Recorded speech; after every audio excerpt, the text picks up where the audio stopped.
The story begins on an ordinary street corner in West Philadelphia, 46th and Market.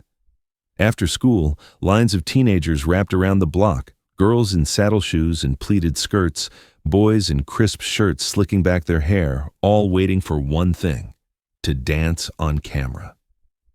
Inside WFIL Studio B, the lights were hot, the floor was waxed, and Dick Clark's voice echoed like a countdown to history. When American Bandstand went national in August 1957, these local kids, the so-called regulars, became familiar faces in living rooms across the country. They weren't actors or singers, yet America watched them every afternoon, memorizing their steps, their smiles, even the way they held hands between songs. For a moment, they were the embodiment of youth itself, spontaneous, innocent, and effortlessly cool. But fame, especially teenage fame, flickers faster than the flash of a studio light. The applause fades, the cameras turn away, and life goes on. Still, for those who once danced on that tiny stage in Philadelphia, the music never truly stopped. It only began to echo differently, somewhere between memory and myth. Before American Bandstand became a television phenomenon, it was simply called Bandstand, a modest local program airing on WFIL TV in Philadelphia. It started in 1952 with host Bob Horn and a simple concept: teenagers dancing to records after school. No glitz, no fame, just rhythm. Yet within those studio walls at 4548 Market Street, something new was forming. A mirror held up to the post-war generation. When Dick Clark took over in 1956, he polished what was once spontaneous chaos into a national ritual of youth. By August 5, 1957, when ABC broadcast American Bandstand nationwide for the first time, the show had already outgrown its studio. Every day, hundreds of local teens gathered outside hoping to be among the chosen few allowed in. They came from nearby schools: Bartram, West Catholic, Southern, John Bartram High, united by music and the chance to be seen, even for a few fleeting seconds. Inside Studio B, cameras rolled across a wooden floor no bigger than a basketball court. Dick Clark stood in his signature dark suit, composed and polite, as the kids did the jitterbug, the bop, the stroll. The crowd was alive, a patchwork of giggles, perfume, and teenage nervous energy. Viewers at home saw the clean-cut charm of post-war America, but for those on the floor, it felt like standing at the edge of possibility. Every weekday afternoon at 3 p.m., America tuned in, and millions began recognizing the same faces over and over. These weren't professional dancers, but they danced well. They smiled into the lens, and the camera loved them. Names like Arlene Sullivan, Kenny Rossi, Bob Clayton, Franny Giordano, Bunny Gibson, Barbara Levick, and Pat Militieri soon became familiar as movie stars. They were dubbed the regulars, the beating heart of the show, the ones who showed up day after day, rain or shine. For the first time, ordinary American teenagers had national fan bases. Letters poured in by the thousands, asking what lipstick Arlene wore, what jacket Kenny had, or whether Bob Clayton really liked the girl he danced with every afternoon. The regulars became style icons without trying, setting trends in hair, clothes, and dance steps. They didn't just appear on television, they defined what youth looked like in 1950s America.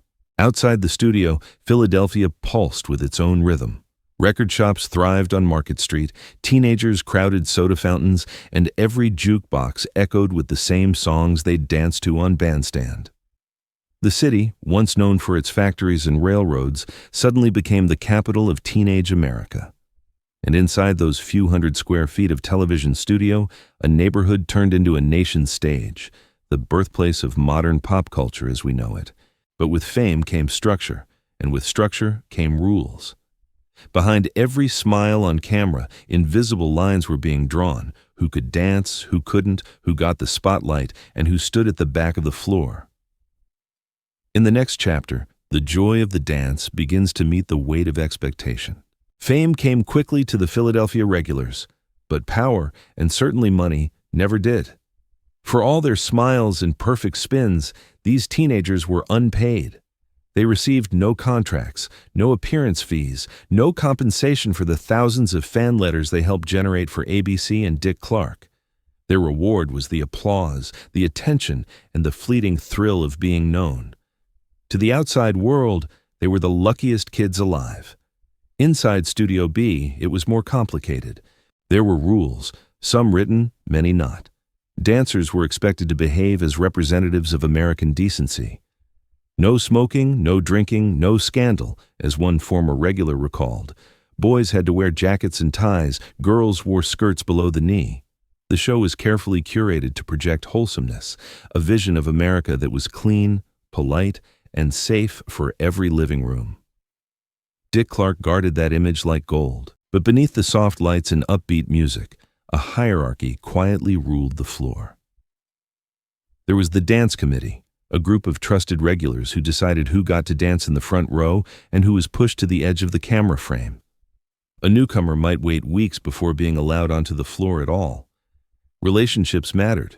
Who you danced with, who you dated, who you could trust not to steal your spot during a slow song. Popularity became currency, and every twirl was an audition to stay visible. Some regulars broke through and became local celebrities.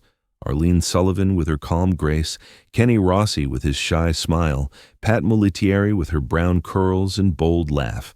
Others faded into the background, known only by those who stood beside them on the waxed floor. Still, all of them lived under the same unspoken contract. You could be famous, but only within these walls. When Pat Molitieri wrote a personal essay for Teen magazine in 1959, reflecting on her time at Bandstand, she was suddenly asked not to return. The studio called it a rule violation. No regular was allowed to profit or publicize their fame without permission.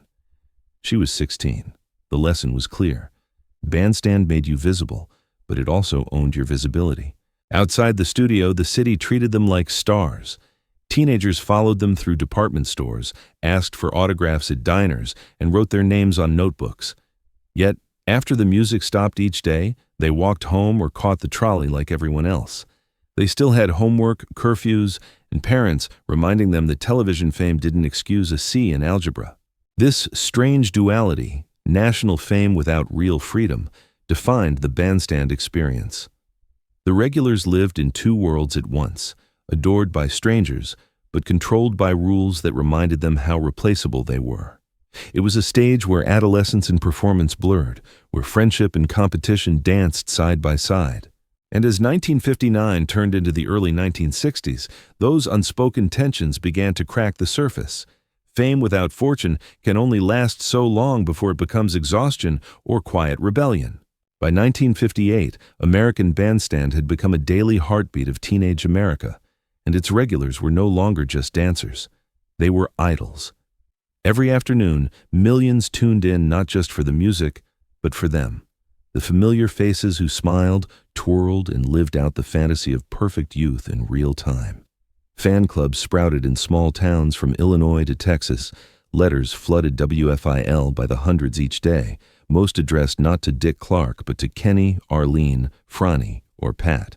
Kenny Rossi and Arlene Sullivan became the show's most beloved couple, even though they never dated. They danced with such harmony that fans believed their chemistry had to be real. They were America's Romeo and Juliet, one viewer later said. At their peak, they received up to 500 letters a day, enough to fill a mailroom. Each envelope carried admiration, hope, or sometimes heartbreak from fans who believed they truly knew them. Meanwhile, Bob Clayton's cool confidence, Bunny Gibson's energy, and Barbara Levick's elegance captured hearts across the country.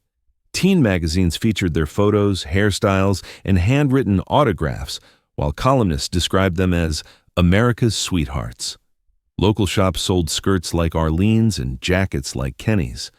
For the first time, teenagers weren't copying movie stars, they were copying each other. Inside the studio, fame changed the rhythm. The regulars began arriving earlier, fixing their hair, practicing steps before the show. They knew the right camera angles, where to stand to catch the lens. And yet, the fame felt strangely distant. Adoration came by mail, not in conversation. Some tried to answer their letters, most couldn't keep up. There were too many. But not all the attention was easy to bear. Rumors, jealousy, and fan gossip followed them everywhere. If a dancer missed a day, fan magazines speculated about breakups or betrayals.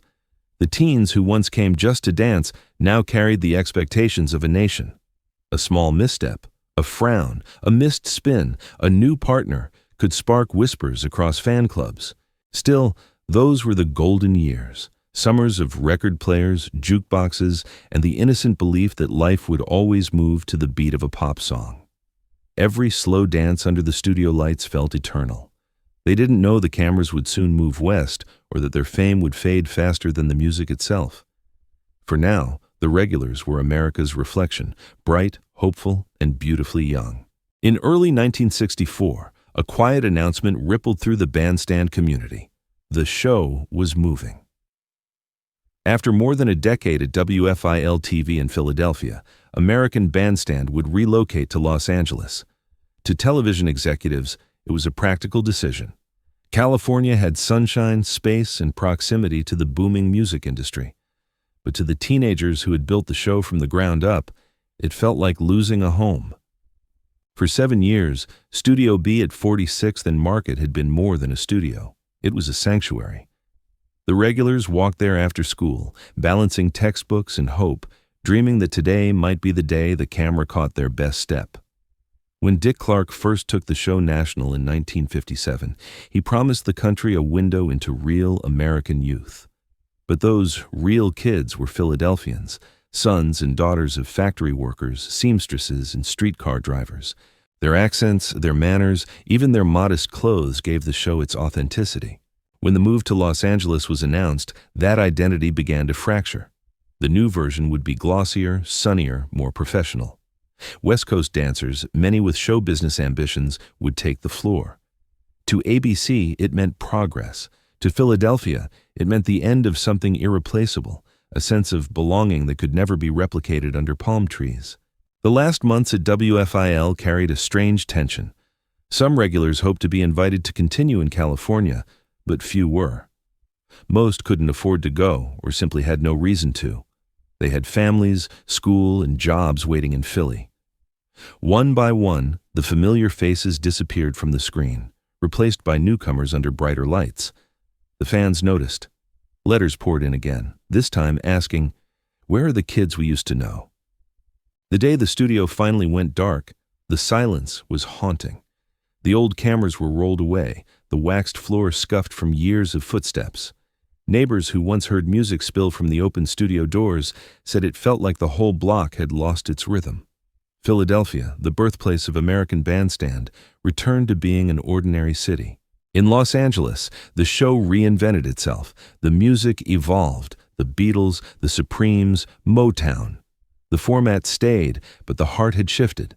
The LA version was sleek, showbiz perfect, a mirror of the industry surrounding it. But the Philadelphia regulars belonged to a different era, one of simplicity and sincerity, where every dance was unscripted and every smile unplanned. For those who once filled that small studio, the move west wasn't just a relocation, it was a quiet goodbye. A farewell not only to a stage, but to youth itself. The lights dimmed, the records stopped spinning, and the city that gave birth to America's dance floor stood still. When the lights went out in Studio B, the regulars stepped off the floor and back into lives that had been on pause. For some, the transition was seamless. They returned to school, got married, found jobs. For others, it was harder to leave behind the rhythm that had defined their youth. After years of being watched, written to, and admired, anonymity felt strange. The camera had frozen them in time, but life, as it always does, moved on. A few stayed connected to entertainment. Bunny Gibson, the bubbly girl with endless energy, moved west years later and built a career as an actress and dancer in Hollywood.